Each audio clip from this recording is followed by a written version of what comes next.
I, you know, I've been acting for a few years in New York, and I also am a big music fan. I love music. I have a band, and I'm kind of a singer-songwriter.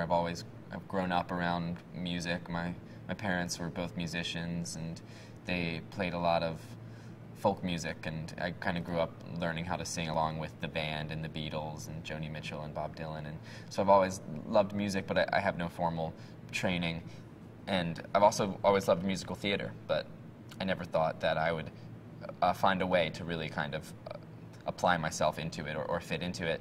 And I heard about this show, and they were auditioning for this workshop they were doing at Lincoln Center. It was about a 2-week workshop with a reading for Lincoln Center in the Time Warner building.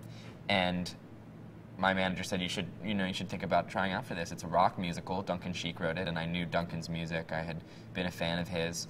And I thought, well, maybe that's something that, because I'm a little bit more towards the rock and roll kind of folky or more intimate, less showy side, that maybe that would be good for me. So I listened to a couple of songs and I read some of the material. It looked really exciting. And I went in on an audition, and they kept calling me back, and then the next thing I knew, I had a lead in this show for this reading, and I was just flabbergasted. I never thought that I would get that far, and so doing that was quite an experience. And I thought that it would just be that, and then of course a year goes by, and Michael called me again to see if I would come in and audition for the Atlantic Theater Company's production of Spring Awakening that they were in fact doing in their 2006 season.